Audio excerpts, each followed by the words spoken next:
Hola, en este video te voy a hablar de la glucólisis, glucogénesis y glucogenólisis. La glucólisis es la reacción más importante del metabolismo de los hidratos de carbono. Es una reacción catabólica y se rompe una molécula de glucosa para obtener dos piruvatos. Vamos a tener una fase de inversión y vamos a tener una fase de obtención de energía en cada uno de los pasos. Son 10 pasos de la glucólisis en el que está conformado y vamos a tener que la fase de inversión de energía es en el paso 1 y 3 y la fase de obtención de energía a través de ATP es el paso 7 y 10. Para el paso 1 vamos a tener que la glucosa entra al citoplasma de la célula y es ahí donde una enzima que se llama exoquinasa actúa con la glucosa y nos da la glucosa 6-fosfato. La glucosa 6-fosfato actúa con exoquinasa y nos da fructosa 6-fosfato. La fructosa 6-fosfato actúa con la fosfofructoquinasa y nos da fructosa 1,6-bifosfato. La fructosa 1,6-bifosfato actúa con la aldolasa y nos da dos productos, que es dihidroxiacetona fosfato y gliceraldehído 3-fosfato. La dihidroxiacetona fosfato actúa con la triosa fosfato isomerasa y nos da el otro gliceraldehído 3-fosfato. Va a contar por dos, pero bueno, porque ya tenemos dos gliceraldehídos.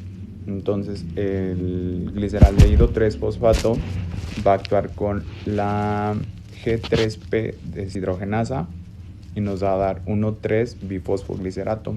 1,3-bifosfoglicerato va a actuar con la fosfogliceratoquinasa y nos va a dar 3-fosfoglicerato. 3-fosfoglicerato va a actuar con fosfoglicerato mutasa y nos va a dar 2-fosfoglicerato. 2-fosfoglicerato va a actuar con la enolasa y nos va a dar fosfoenolpiruvato. Fosfoenolpiruvato va a actuar con piruvatoquinasa y nos va a dar por fin el piruvato. Entonces, como producto final vamos a tener dos moléculas de piruvato y dos ATP. La regulación hormonal va a estar presente la insulina, el glucagón y la adrenalina. La insulina va a ser después de comer, va a activar la glucólisis. El glucagón cuando estemos en ayuno va a inhibir la glucólisis. Y la adrenalina cuando estemos ante un proceso de estrés o de ejercicio intenso va a inhibir la glucólisis en hígado y la va a activar en músculo. Ahora, la glucogénesis va a ser una vía metabólica anabólica, es decir, se construye glucógeno a partir de glucosa. El glucógeno es la forma de almacenamiento de glucosa en animales, especialmente en hígado y en músculo esquelético. El hígado va a regular la glucemia porque se va a liberar glucosa al torrente y el músculo lo va a almacenar para su uso propio en la contracción muscular. Entonces, para esta ruta metabólica vamos a tener tres pasos. La glucosa va a actuar con la fosfoglucomutasa y nos va a dar como producto glucosa 1-fosfato. Glucosa 1-fosfato va a actuar con uridina difosfato glucosa pirofosforilasa UDP y nos va a dar UDP de glucosa o uridina difosfato de glucosa. La UDP glucosa va a actuar con dos enzimas, glucógeno sintetasa y glucosa transferasa, y nos va a dar como producto final el glucógeno.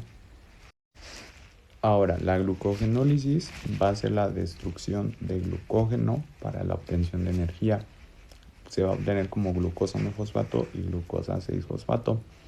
Esta ruta metabólica se va a activar cuando se necesite energía rápido. Puede ser llevada en hígado y en músculo esquelético. Entonces puede estar presente durante el ayuno o en ejercicio muy intenso. Van a ser tres pasos. El glucógeno va a interactuar con las enzimas fosforilasa y enzima desrapnificante y nos va a dar glucosa 1-fosfato.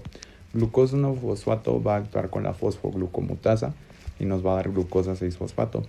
Glucosa 6-fosfato va a actuar con glucosa 6-fosfatasa y nos va a dar la glucosa. Esta glucosa se va a integrar a la glucólisis para la obtención de energía.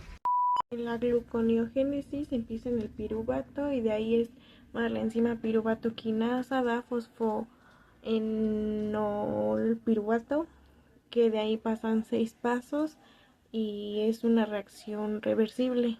Es la fructosa 1,6-bifosfato y de ahí más la enzima fosfofructoquinasa da fructosa 6-fosfato y de ahí da otra reacción reversible, glucosa 6-fosfato y al final da la glucosa. Vías de la pentosa fosfato. Es una ruta metabólica paralela a la glucólisis que no produce ATP y cumple dos funciones principales: proveer NADPH y proveer ribosa 5-fosfato. Existen dos fases, oxidativa y no oxidativa. Ok, comencemos con la fase oxidativa. El punto de partida es en la glucosa 6-fosfato. Glucosa 6-fosfato con la enzima glucosa 6-fosfato deshidrogenasa más NADP oxidado se convierte en 6-fosfogliconolactona y sale NADPH más H oxidada. Después la enzima lactonasa más H2O pasa a 6-fosfogluconato. Con 6-fosfogluconato deshidrogenasa más NADP oxidada se transforma en ribulosa 5-fosfato y sale otro NADPH más H oxidada. La fase no oxidativa es cuando la ribulosa 5-fosfato se convierte en dos azúcares. Por isomerasa, ribulosa 5-fosfato sirve para fabricar ADN y ARN. La ribosa 5-fosfato más la cibulosa 5-fosfato con transcetolasa forman gliceraldehído 3-fosfato más pseudopentosa 7-fosfato. Estos dos con transaldolasa forman fructosa 6-fosfato y eritrosa 4-fosfato. La fructosa 6-fosfato entra directo a la glucólisis y la eritrosa 4-fosfato más otra cibulosa 5-fosfato con transcetolasa forman gliceraldehído 3-fosfato más fructosa 6-fosfato. Ambos también van a la glucólisis. Ahora veremos el ciclo de Krebs. Para este se va a empezar con el acetil-CoA oxalacetato y con la enzima citrato sintetasa. Va a formar el primer producto que es el citrato. Luego vamos a tener dos enzimas aconitasas para así formar el producto isocitrato. Luego con la enzima isocitrato de deshidrogenasa nos va a formar el tercer producto que es el alfa-cetoglutarato. Y luego con la enzima alfa complejo cetoglutarato de deshidrogenasa nos va a formar el cuarto producto que es el succinil-CoA. Y con la enzima succinil-CoA sintetasa nos va a formar el quinto producto que es el succinato. La enzima succinato de deshidrogenasa nos va a formar alfumarato. Y la enzima fumarasa nos va a formar el séptimo producto que es el malato. La enzima malato deshidrogenasa nos va a formar el último producto que es el oxalacetato. Y este pues va a ser un ciclo que se va a estar repitiendo constantemente. Nos va a formar 3 NAD, un FAD, un ATP y 2 dióxido de carbono. El ciclo de Curie es un proceso que ocurre entre el músculo y el hígado, principalmente durante el ejercicio intenso, cuando el músculo necesita energía rápidamente y hay poco oxígeno. En el músculo la glucosa se transforma en piruvato mediante la glucólisis. El piruvato se convierte en lactato y este pasa a la sangre. El lactato llega al hígado donde se transforma nuevamente en piruvato. El hígado utiliza el piruvato para producir glucosa mediante la gluconeogénesis. La glucosa regresa al músculo para utilizarse nuevamente como energía. Ahora se va a explicar de la lipogénesis, la cual es la síntesis de ácidos grasos y su posterior estrificación para formar triacilglicéridos en el tejido adiposo durante estados de abundancia energética postprandial. Su estímulo hormonal es la insulina alta. Precursor clave es el acetil-CoA derivado del exceso de glucosa o aminoácidos.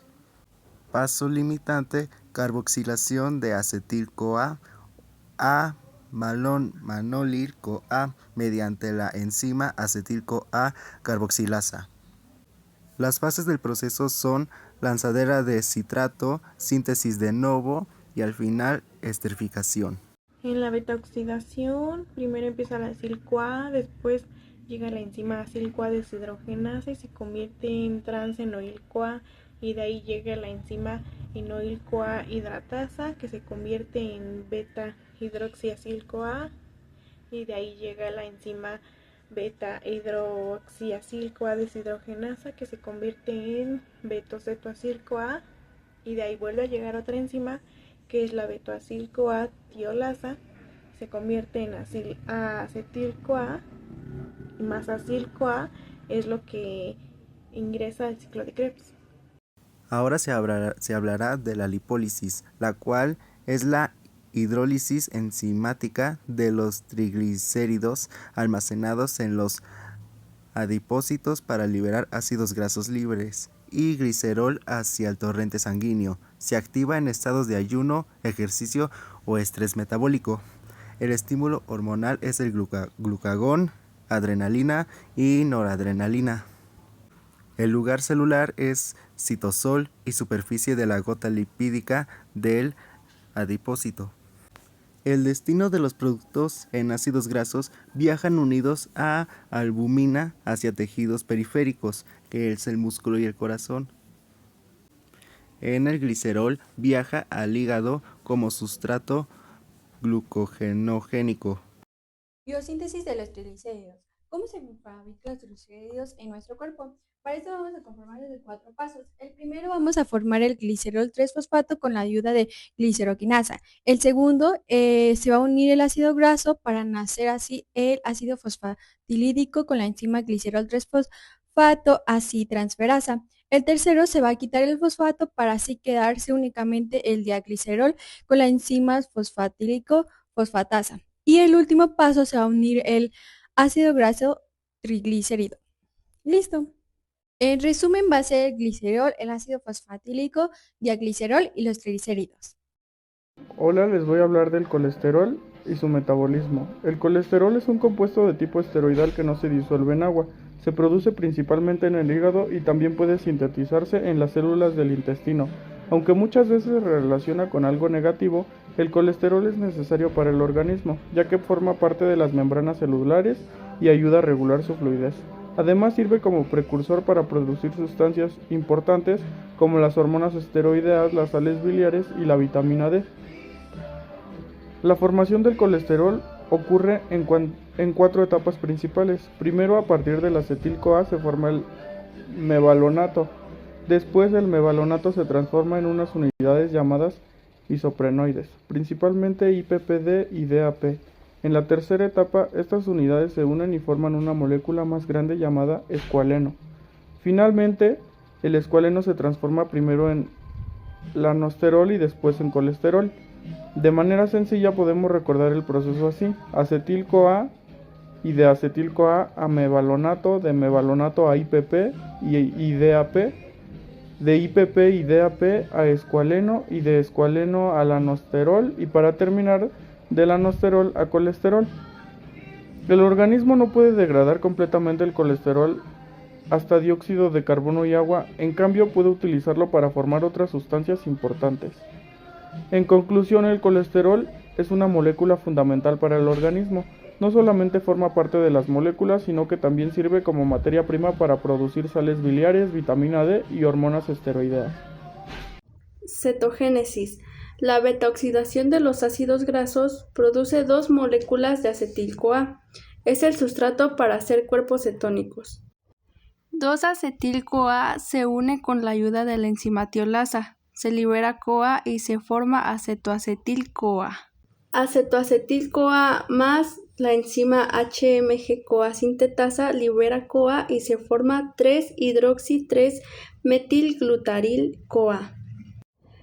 Por HMG-CoA liasa se corta la molécula y sale una molécula de acetil-CoA, queda acetoacetato. Este se divide en 2 caminos. Camino 1. Acetoacetato más NAD por beta-hidroxibutirato deshidrogenasa se oxida en NAD y NAD oxidada se forma en beta-hidroxibutirato. Este viaja por la sangre y se usa como energía. Camino 2. El acetoacetato pierde CO2 y forma la acetona. Este viaja en la sangre y llega a los pulmones y se elimina por la respiración. La cetólisis es el proceso químico en el cuerpo donde la célula rompe los cuerpos cetónicos para crear energía. Ocurre cuando faltan los carbohidratos, el cuerpo usa grasa almacenada. Esto pasa durante